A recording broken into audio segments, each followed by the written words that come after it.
Okay, everyone, welcome to the Shir. Welcome to the Chalban Shir.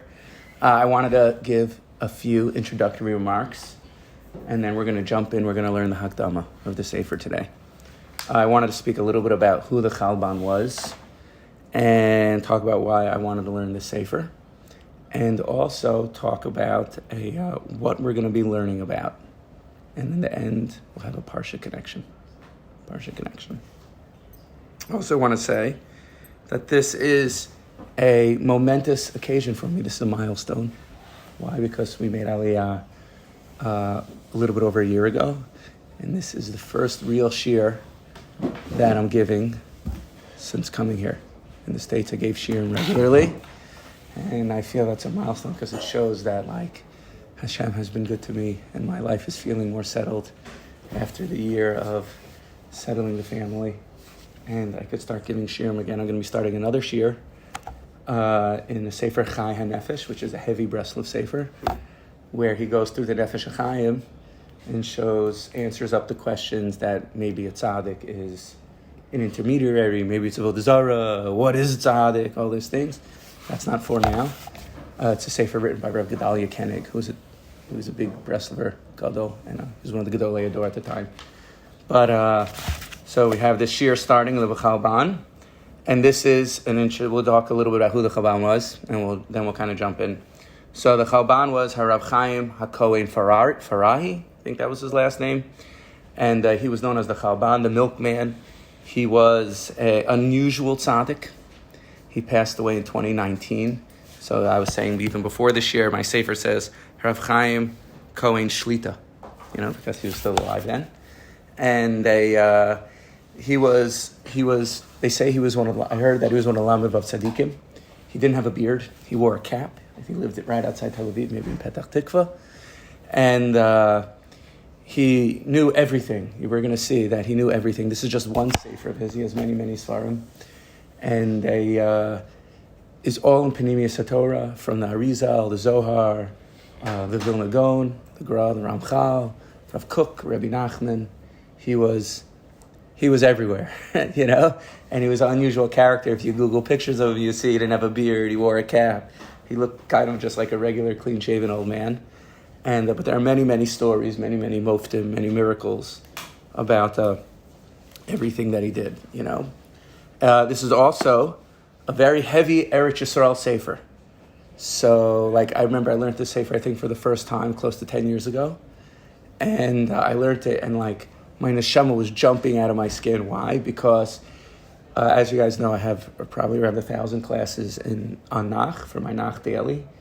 And it was the first Sefer that I saw that was able to put together all the nevuahs from Nach. All the nevuahs that we see. One day this is going to happen, one day that's going to happen. And what he really does is he paints a comprehensive picture. Not only from Nach, but he draws from, like we were saying, Rav Kook and the Vilna Gaon and the Ramchal and Rabbi Nachman and the Zohar. He creates a comprehensive picture of what does it mean to be living nowadays in this time period that we're in. What does it mean to be living, to have Eretz Yisrael? What's Galus and Geula? And all the practical ramifications of that. What does that mean for our self-worth? What does that mean for Avodas Hashem? What does that mean for Chinuch? What does that mean for Shalom Bayis? We're living in this unique time period. And for us in Eretz Yisrael, what does that mean for us here? Is it just enough that we're here? Right? And he draws from everywhere in order to show. This is really what we're doing. There's also going to be a text-based class. So we're going to be going through the Sefer. And we'll be adding ha'aras along the way.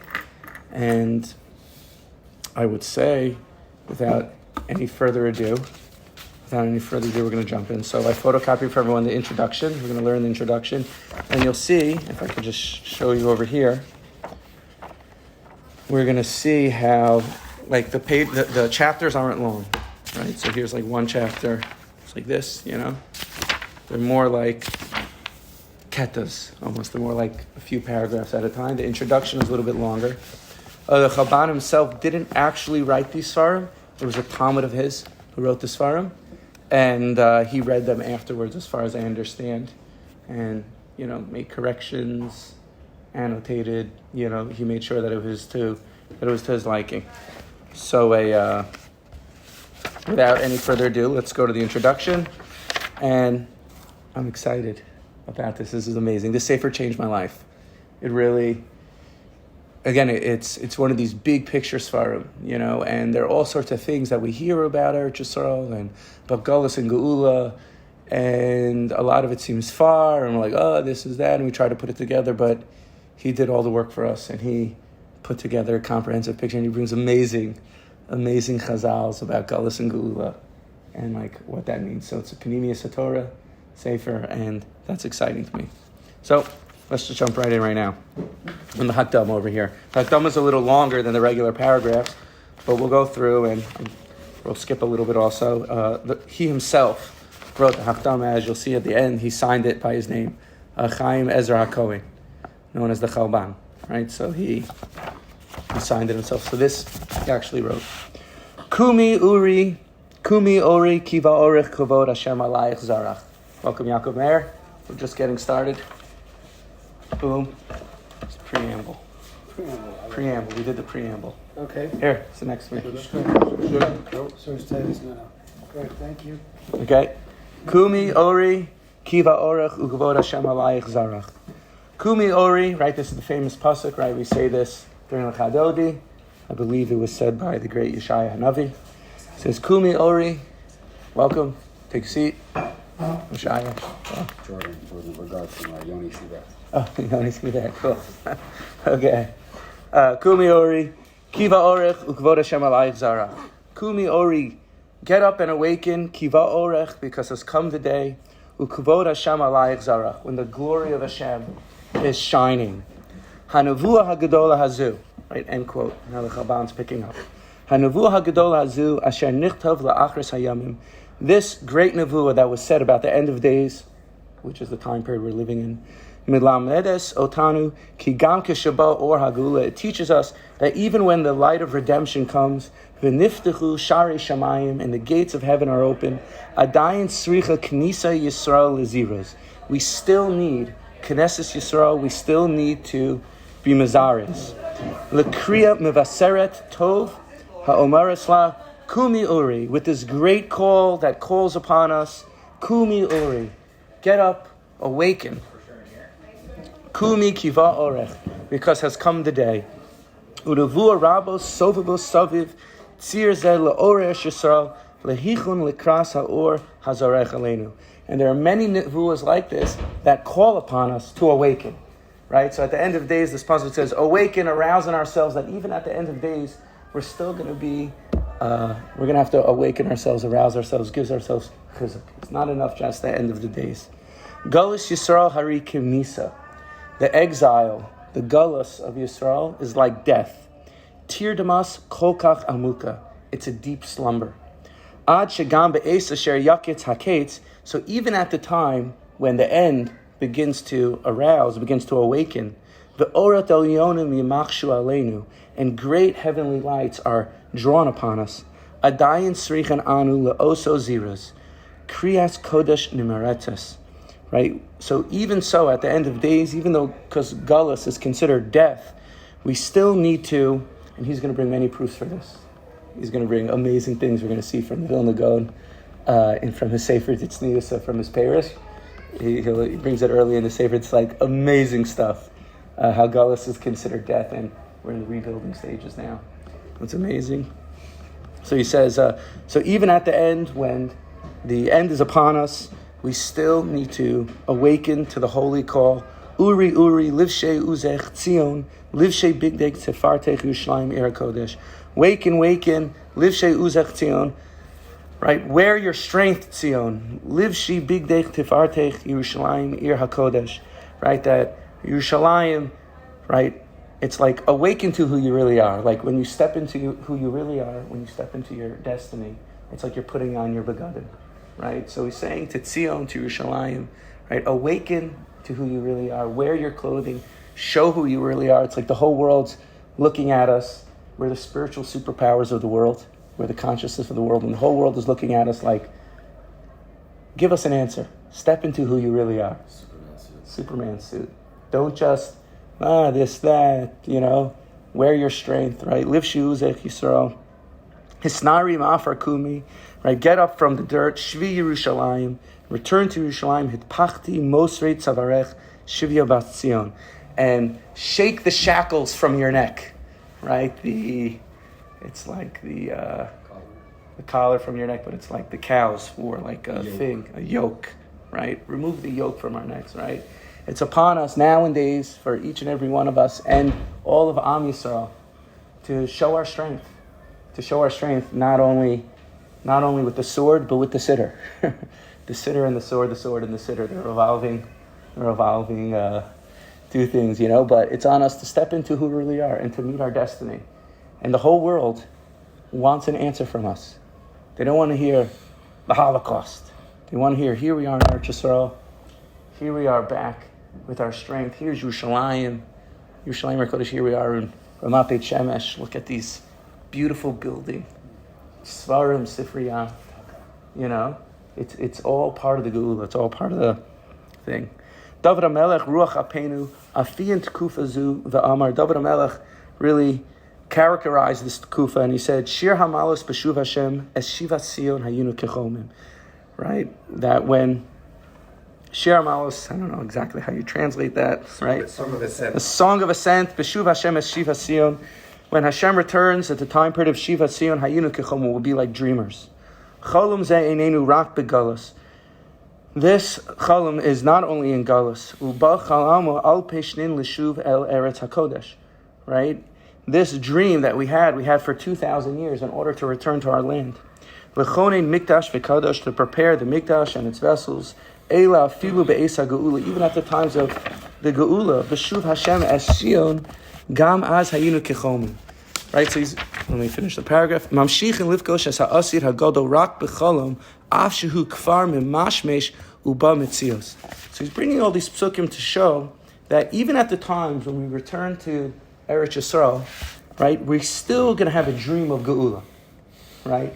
It's not enough that we're here, which is amazing, but what are we doing here? And how do we make sense out of being here? And what's our avoda? And what are the practical ramifications of that? So that's what he's saying. Beshuv Hashem es Shiva Sion, right? At the time when we return, Hayinu Kechomim, we'll still be like dreamers. We will still be in that state of dreaming, longing for the redemption, even though we're already in Eretz Yisrael. And this is what he's, just to connect to the previous paragraph, this is what he's saying, like, that Gullus, he's going to go further into this in the Sefer, but Gullus is like death, right? And we're all living in the illusion of this world, and that's the Hayinu Kechoma I say in my practice. A lot of times I talk about some people have nightmares, where they're living in a nightmare and it feels real, and some people have daymares, right? They're living in a nightmare while they're still awake. All the trauma and everything that people have gone through. And it's like you have to wake up from the daymare. You have to wake up and see past the illusion of this world. Wake up from the dream. Hayinu Kechomim, what does it mean that we'll be like dreamers? Li'itim Gdulas Hasha Kol Kacha Adira. There are times when the greatness of the moment is so strong. Kol Kach Bilti Nitefeses Achi Mahamemet Et HaNefesh. There are times where it's so strong that until the nefesh gets astounded. Shema ma'enenet lahamin usvura she'enzu elachalom. Right? It's like you think, oh my God, I'm in a dream. V'lo metzios mamashit. It's not actually happening. V'anavi omei v'omer. And then the Navi gets up and says, Hekitzu V'Ranenu shochnei afar. Right? This is not actually the pasuk shout in the pasuk. Right? And the Navi gets up and says, get up and sing shochnei afar. The people that are in dirt, right? So that's the homiletic drush of it. The pasuk shot of this pasuk is really talking about Tchias HaMesim, right? It says Hekitzu, which is the name of the Sefer, right? Hekitzu V'Ranenu, right? Who says this pasuk? This is again from the great Navi. I want to say Hekitzu V'Ranenu Shochnei Afar from Yeshaya, but it could be from Yecheskel, right? That they talk about the Tchias HaMesim that's going to be at the end of the days. It says, Bila lamavis netzach, all death is going to end forever. Hekitzu V'Ranenu shochnei afar. Right? That the people from the dirt, the dead bodies, are going to get up from the ground. And this has to do with what we're going to go into more detail later about. Ezekiel chapter 37, the prophecy of the Atzamas Yaveshus, of the dry bones. And we're gonna get to all these things. It's amazing that the dry bones, the dead bones, come back to life as one, and they've come alive. And this is all the preamble, the introduction. But we're going to talk about all these things at length and in depth. And again, not just in concept, but its practical ramifications, like what that means for us. Kumu likros haor, get up and and greet the light. Rumumu datchem, and lift up your, right, there's that Moshab band song, goes, lift up your head, child, right, lift up your heads. Himlo oz ruach ve'emunas uman, ki tzrichum otanu l'shatef atzmachem b'shazu. Right, he's showing that even though we're here, we need to participate in the process. Lis orer milamata, to arouse ourselves from below. V'lahachen es kli hasaga sheyotziu ma'koach opol es ha'or hagadol hazro ba'omek hashah. We need to prepare we need to harness the powers of our understanding in order to bring from potential to fruition this great light that's shining upon us at this time. That's now. It's not some theoretical day. Right now, in this very moment, this great light is shining. And we need to harness the power of our understanding. We need to harness the power of our das in order to really receive from the amazing light that's coming down at this time. Hamshachas hatirdama mevil rifayim yadayim b'malachas hakodesh, and continuing in sleep and this deep sleeping of consciousness brings to a rifyon yadayim b'malachas hakodesh, brings to a lackadaisicalness towards holy things. Ma'akeves es haorot melehigalot chutza. It holds back the light from being revealed in an external way. V'af misovevet chavalim ko'avim, and it surrounds with pains and with ropes shenoadu litchok banu likum litore, that prevents us from pushing further and really reaching our true destinies and really stepping into our deeper nature. Toras hasod razei olam, the Toras of secrets, the razei olam, the secrets of the world, the Pnimius HaTorah. He asher pokachas einayim. It opens up our eyes, litzeis mimavet tsar, to go out from our narrow look at this world, our constricted consciousness, mimochin dekatnas, from small-mindedness, hamoter otanu bechalom, that keeps us sitting in our dream, keeps us sitting in our low state of mind. V'lahavit bebechirot va'amukos al hador va'al kol kerasav. And Pnimius HaTorah, the secrets of the Torah, help us, gives us clarity, it gives us expanded states of consciousness, it gives us depth, a certain way to look at our generation and everything that's happening within it. Shofachat hi or yikaros al kol ma she'er lanu bedoros ha'achronim. And it sheds light on all the happenings that happened in previous generations, v'al ha'atzlachos, on the things that we succeeded in, v'al ha'mishvarim, and the brokenness that has happened, al gedulos ha'neshamos v'al otzem tisvochoseim. Right? It shows on the greatness of the shamar, of the soul, and the power of its surroundings. Umuvareres hi bebehiros rabba, and it clarifies with tremendous clarity Ketzad kol hamisrachesh bedor, how all the things that happened in our generation, beklal ubeprat, in general and down to the very specific, soviv soviv tzir pnimi echad v'yesodi. It's all surrounded one truth and one foundation. Hit orus legeula. What's everything that's happened to us in all the generations and everything that's happening to us now at large in the world, including Kanye and his remarks, and in specific in our very lives, they're all built on one thing: awakening to Geula. Yakitzu mishinas hagalas, to wake us from our state of mind. That's galus, our galus state of mind, our low level, our bad moods. El or hashchina, to the light of the Shechina. Ki shefa hakadosh umezumen lanu min hashamayim me'es avinu ro'ena lahoshio es amo ulevarech es nachlaso. It's to everything.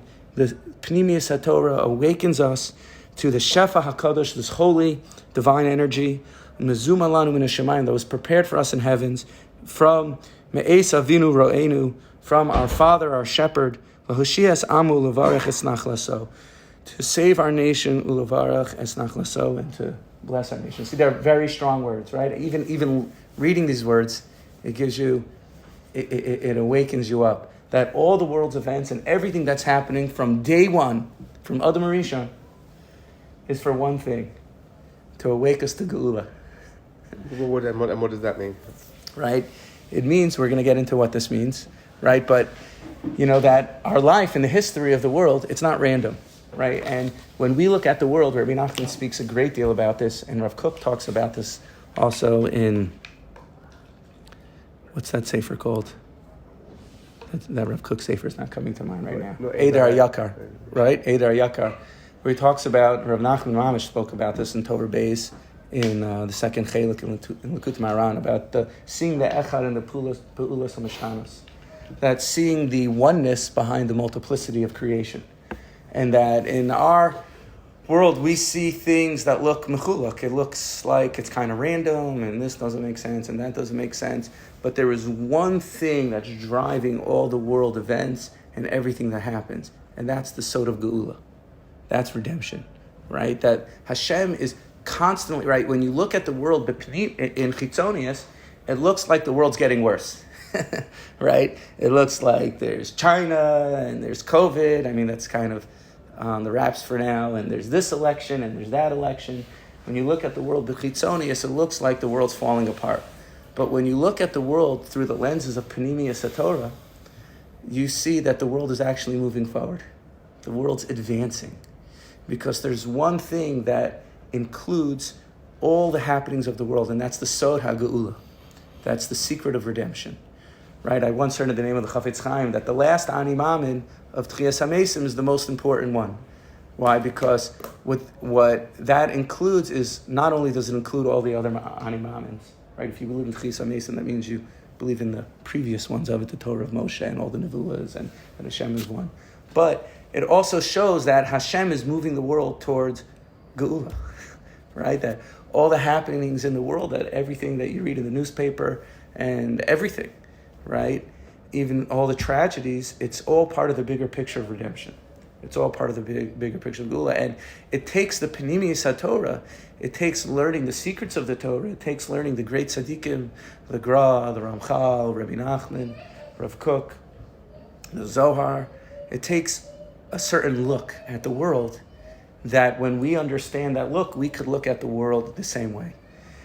And what does that mean practically? More practically, what does that mean? It's like, if I take on your thinking, so now I think like you.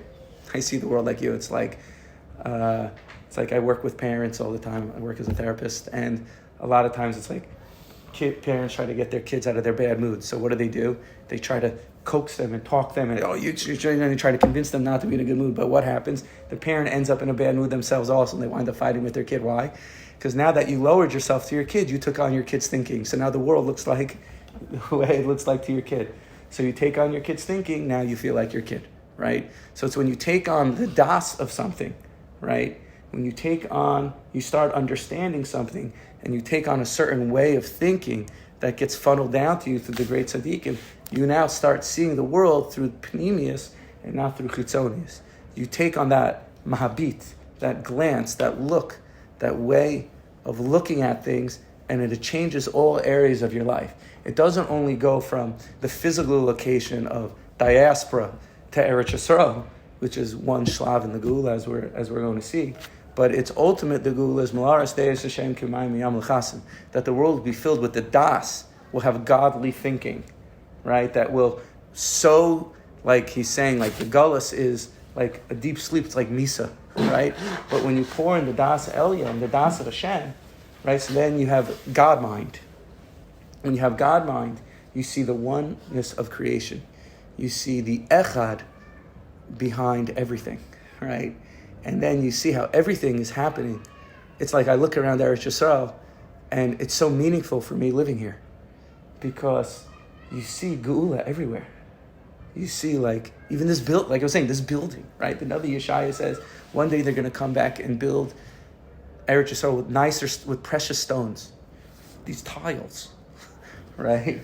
Like these are precious stones, nicer than it ever was, right? Hisnari ma'afar kumi, right? This is what it's saying in the beginning over here. It's like, Livshi uzech tzion, livshi bigdei tefartech Yerushalayim er kodesh. Wear your clothing of splendor, right?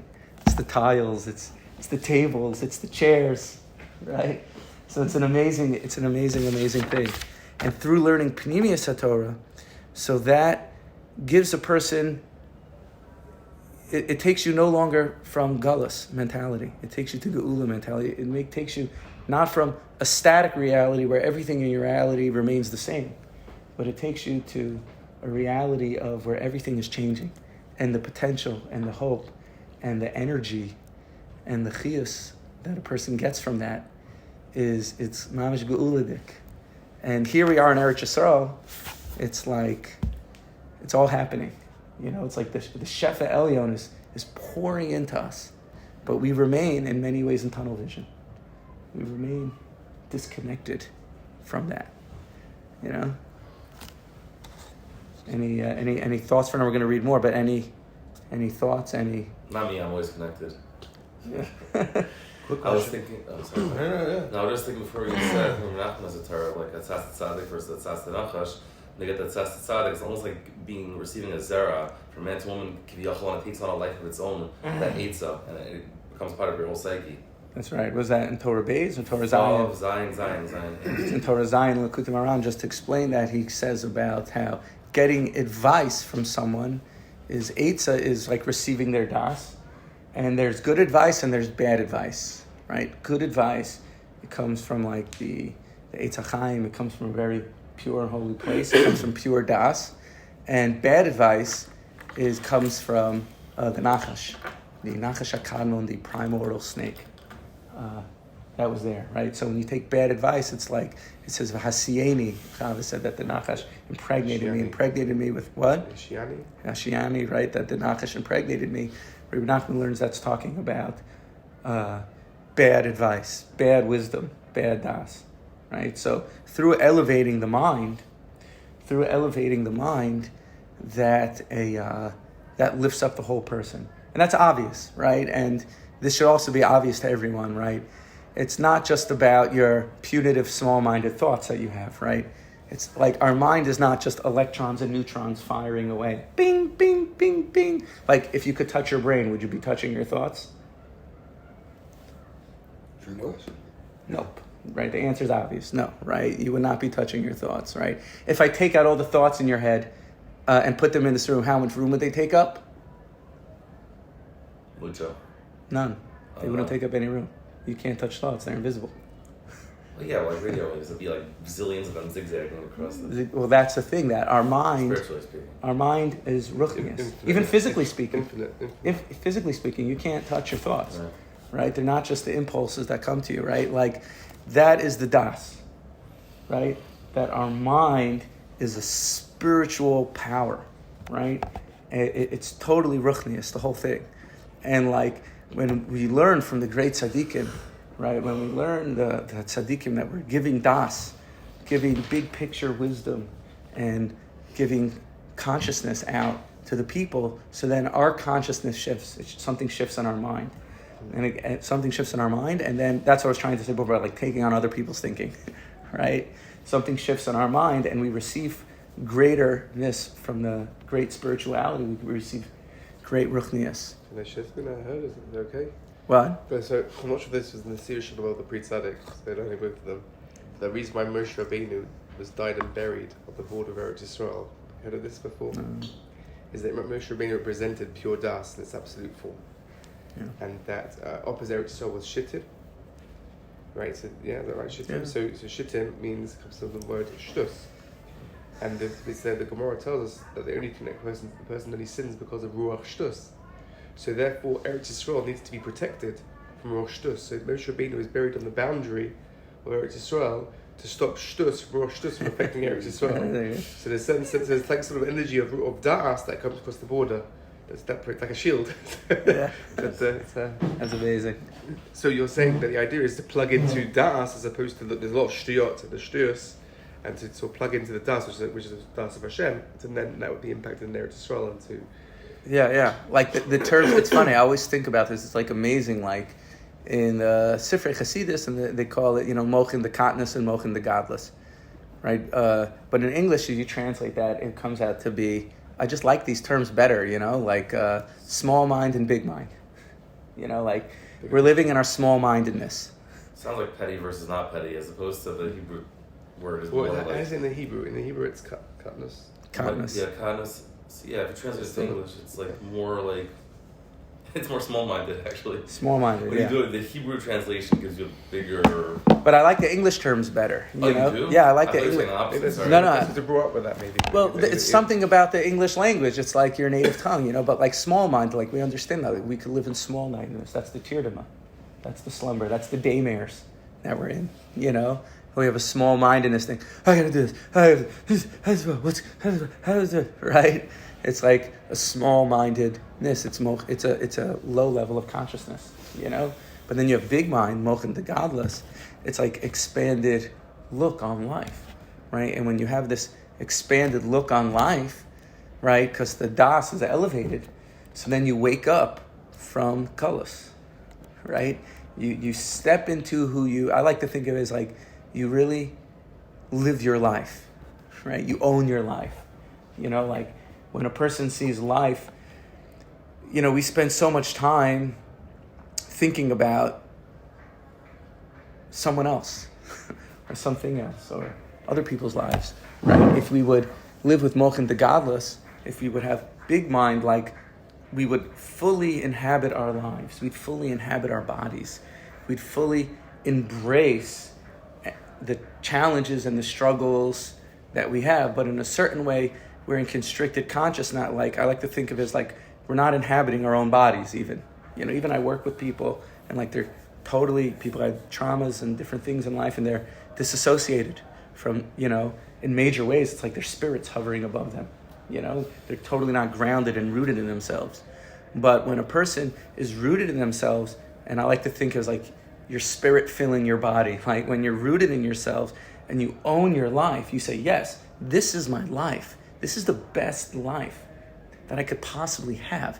This life is custom tailored and made for me and not anyone else. My wife, my neighborhood, my financial situation, my struggles, right? My kids, my community, right? And like just really owning it, really, that's the das, that's the das of we're gonna develop all these ideas very much so throughout the Sefer, but that's the das of Geula. That's the das of Geula. Okay, weiter. Do you have to go, Sammy? Are you doing okay? Doing okay. You're good? Okay. Hamishavrim mishivrei godless heim chevle leda. Godless chevle leda, right? When you break the and you go to godless, right? When you go to the next step, there's the birthing pains. Hashi'ifot hakadoshot hachiviyut be'omek hanishamos. Right, all these are hard words over here, but you got it? We're at the bottom of the page. Yeah. Right? The desire for holiness from the depths of our souls. Osos chayim amadregas adiras ha'halchas megadlos. Right? Going from level to level, mabet omeik zeh, this deep look on life, this deep appreciation, this deep understanding of life. Mevil kriya gedolos va'atzuma. It calls a person, it's calling out to bigness. Havu godol le'elokeinu. Umimenu baos etzos sharashios umahotios hamotios lirefuas hatcholim shebedor. And from this great calling, from this great shifas el hakodesh, this great ratzon, this great desire that we all have, comes of it very, very fundamental things for life. Healing for all the sickness. It's like you hear something in the news, you're like, oh man, that's sick. Not in a good way. My kids are like, oh, that's sick, Like, oh my God, that's like sick. Like, that's disgusting, like, ugh. And like, the whole world needs healing. The whole world needs to understand this. What we're going to be learning is for the whole world. V'la'alos karnam shel Yisrael legave miroimim.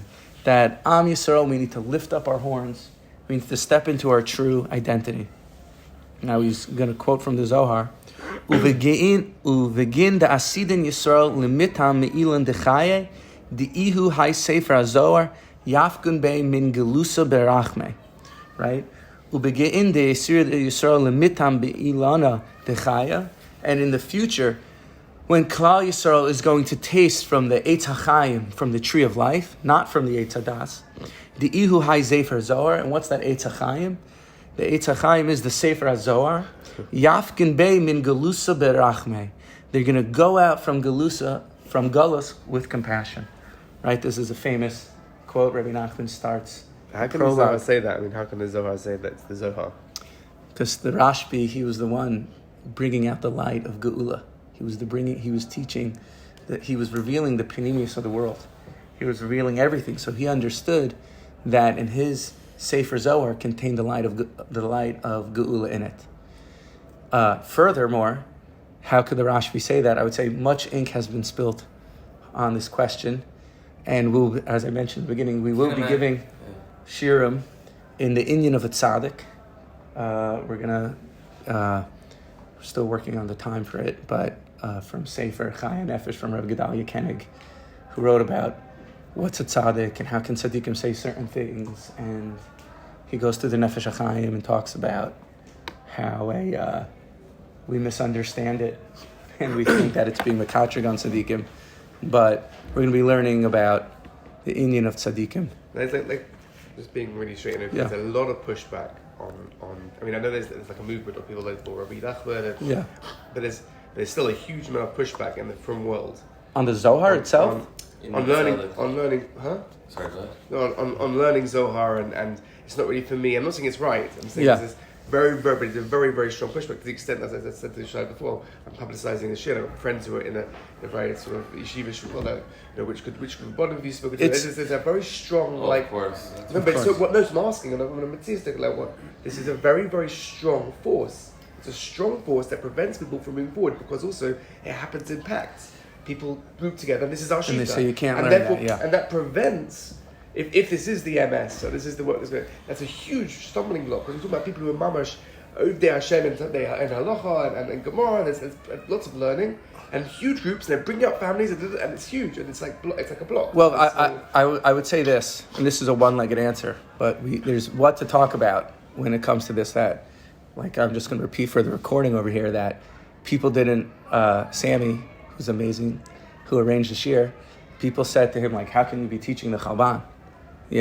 Like, did you get haskamas?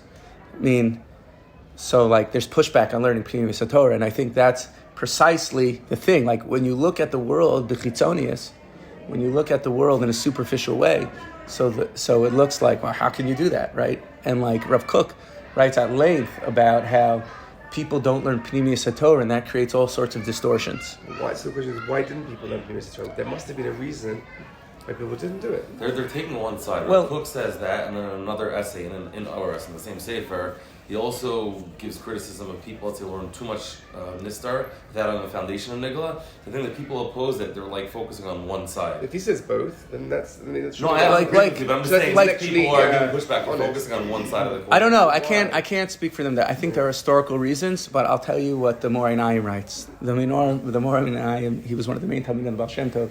He says an amazing thing. He says, the Gemara in Kedushin says, V'san duv l'meisav armalu, right? Talking about marriage. That it's better a woman rather get married and then sit by yourself and be alone. V'tandu, two is better than one. So the Moreh Nayim writes, he says, V'tandu l'meisav armalu, it's better to take nigla and nister together than just to learn one by themselves. So I can't speak for other people, but we know that the Gra wrote more on Pneumius HaTorah than he did on Chitzonius HaTorah. We know that Ramban also wrote more on Pneumius HaTorah. We know that, I'm saying, like, you can't divorce it would seem to me like you have to look at the Torah in full. You can't divorce certain aspects of the Torah from the Etzem Torah itself. Shalom. Maybe You know. those like worries like Shabsai Tzvi type things that people are using. There are historical reasons for it, but Baruch Hashem, we're able to learn, so I can't speak to that. One quick thing. What would you say to someone, and I'm just playing devil's advocate for a second, he says, well, we received the Torah at Har Sinai, we learned all Dinam Halachos and whatever, and in his mind, and I don't know if this is true or not, so I'm asking you, he's in his mind, or especially in that world that gives resistance, in their mind they got Nigla at Har Sinai. Did the Jews at Har Sinai receive Yes, 1,000%. Okay, no, I'm just asking. I literally don't know. They did.